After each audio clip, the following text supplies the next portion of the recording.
혹시 여러분의 주식, 비트코인, 금, 은이 급락했나요? 지난주 금융시장에 폭탄이 터졌습니다. 은 선물 가격이 단 하루 만에 30% 폭락했어요. 1980년 이후 최악의 하락이었습니다. 금도 10% 넘게 빠졌고 비트코인은 7만 8천 달러 아래로 곤두박질 쳤죠.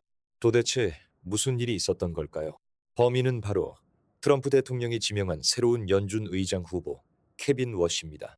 그런데 여러분, 시장이 이 사람을 완전히 오해하고 있을 수도 있습니다. 오늘 영상 끝까지 보시면 왜 이렇게 폭락했는지, 그리고 앞으로 어디에 투자해야 하는지 명확해질 겁니다. 그런데 여러분, 충격적인 소식이 있습니다. 오늘 2026년 2월 5일 기준으로 폭락이 멈추지 않았습니다. 오히려 더 떨어졌어요. 비트코인은 7만 1천 달러 아래로 추락했고 장중 한때 6만 9천 달러까지 내려갔습니다. 2024년 10월 이후 15개월 만에 최저치입니다. 금은 온스당 860달러 선까지 밀렸고 은은 78달러대까지 추가 하락했습니다. 도대체 왜 폭락이 계속되는 걸까요? 이번 추가 폭락에는 새로운 원인들이 있습니다. 자, 그럼 먼저 케빈 워시가 누구인지 알아보겠습니다. 케빈 워시는 1970년생으로 올해 55살입니다. 스탠퍼드 대학에서 공공정책학을 전공했고 하버드 로스쿨을 졸업한 법학 전문가입니다. 재미있는 건 그가 경제학 박사가 아니라는 점이에요. 그의 경력을 보면 1995년부터 2002년까지 모건 스탠리에서 MA 부서 부사장으로 일했고 이후 조지 W.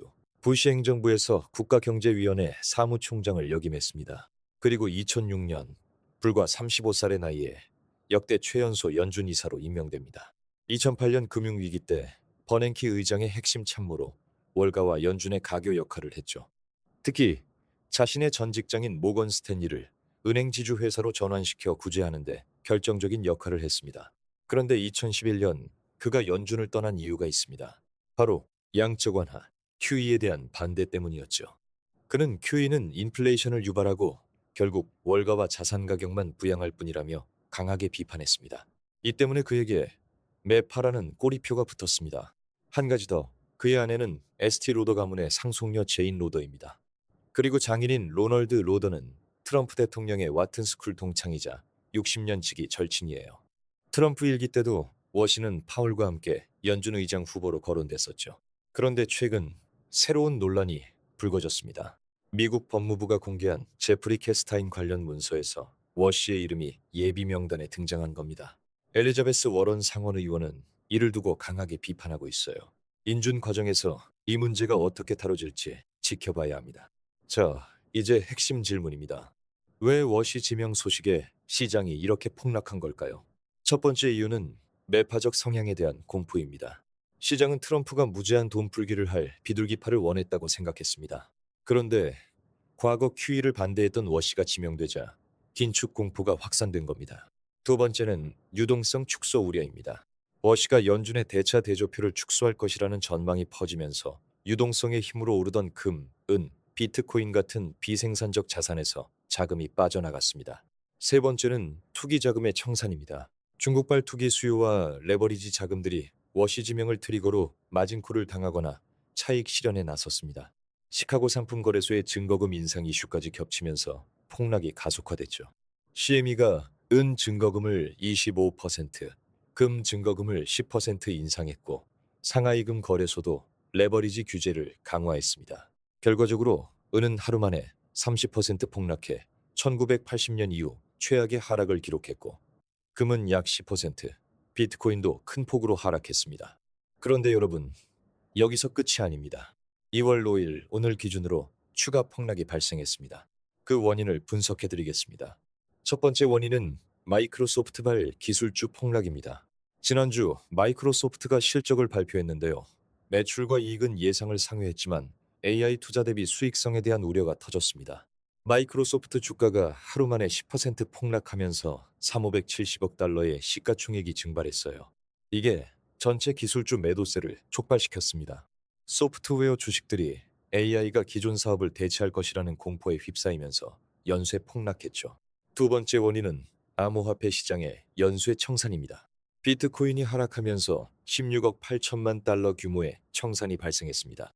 요즘 헤지펀드들은 포트폴리오 마진 계좌로 암호화폐와 금속을 같은 담보로 사용해요.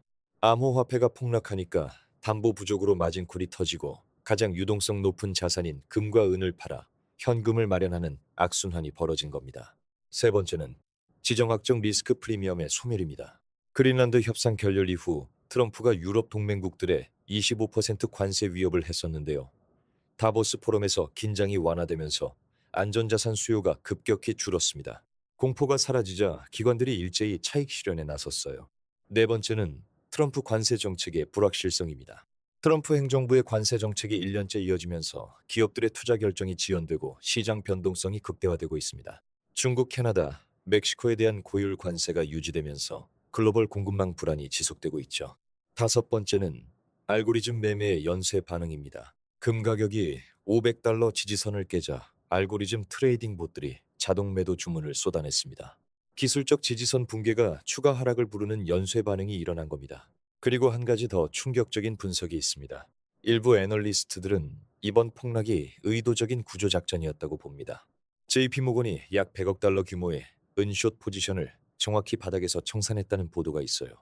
CME 청산 시스템의 무제한 손실 위험을 막기 위한 작전이었다는 분석입니다. 그런데 여러분, 여기서 반전이 있습니다. 케빈 워시는 정말 매파일까요? 결론부터 말씀드리면 그는 단순한 매파가 아닙니다.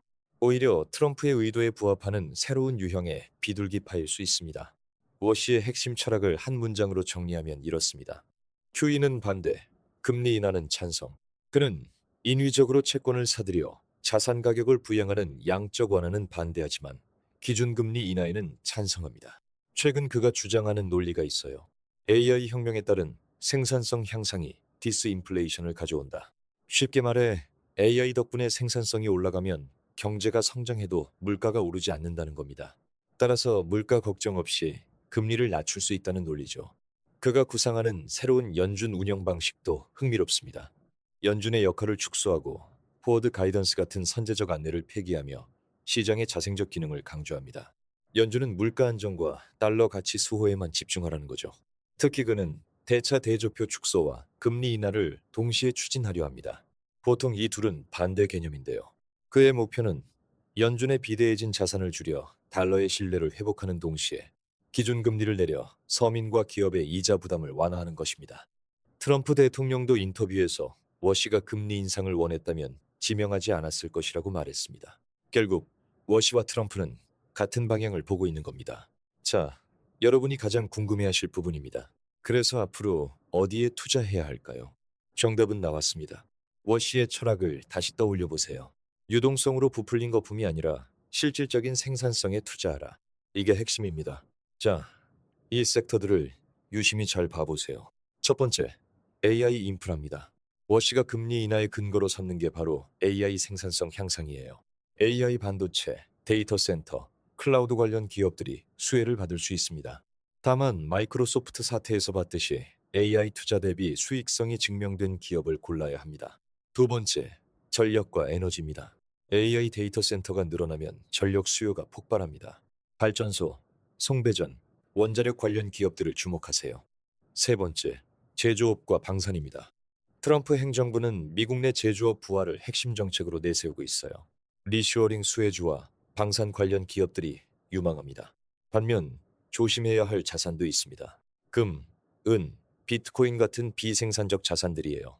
유동성 축소와 달러 가치 회복이 진행되면 매력도가 낮아질 수 있습니다. 특히 JP모건은 은 가격이 50달러까지 다시 떨어질 수 있다고 경고했습니다. 물론 이번 급락이 과도한 공포라는 시각도 있어서 반등 가능성은 열어둬야 합니다. 실제로 아시아에서는 실물 금속 수요가 여전히 강하다는 분석도 있어요. 하지만 장기적인 방향성은 명확해 보입니다. 돈을 풀어서 올리는 시장이 아니라 실적으로 증명하는 시장이 온다는 거죠. 다만 리스크도 짚고 넘어가겠습니다. 공화당 상원의원 톰 틸리스가 파월 의장에 대한 법무부 수사가 종결될 때까지 모든 연준 후보 인준을 반대하겠다고 선언했습니다. 상원은행위원회가 공화당 13석, 민주당 11석인데 틸리스가 반대하면 표결이 막힙니다. 여기에 샴스타인 문서 논란까지 더해지면서 인준 과정이 순탄치 않을 수 있습니다. 인준 지연 또는 불발 가능성이 남아있어서 이 변수는 계속 지켜봐야 합니다. 그리고 한 가지 더 주의하셔야 할 점이 있습니다. 현재 시장은 극도의 변동성 구간에 있습니다. 비트코인은 일주일 만에 20% 가까이 빠졌고 은은 고점 대비 35% 이상 폭락했어요. 이런 시기에는 섣부른 매수나 매도보다 현금 비중을 늘리고 관망하는 것도 전략입니다. 특히 레버리지 투자는 절대 피하세요. 증거금 인상으로 인한 강제 청산 위험이 매우 높습니다. 자, 오늘 내용을 네 줄로 정리해 드리겠습니다. 첫째, 케빈 워시는 매파일까요? 과거 QE를 반대의 매파로 불렸지만 현재는 AI 생산성을 근거로 금리 인하를 지지하는 조건부 비둘기파에 가깝습니다. 둘째, 왜 폭락했을까요? 시장이 그를 긴축론자로 오해해서 투기적 자금이 급격히 이탈했고 마이크로소프트발 기술주 매도세와 암호화폐 연쇄 청산이 불을 지폈습니다. 셋째, 왜 더 폭락했을까요? 알고리즘 매매의 연쇄 반응, 포트폴리오 마진콜, 그리고 지정학적 리스크 프리미엄 소멸이 추가 하락을 불러왔습니다. 넷째, 앞으로 어디에 투자할까요? AI 인프라, 전력, 제조업, 방산처럼 실질적인 생산성을 창출하는 섹터를 주목하세요. 유동성 장세가 아닌 실적 장세가 온다는 것 꼭 기억하시기 바랍니다. 오늘 영상이 도움이 되셨다면 좋아요와 구독 부탁드립니다.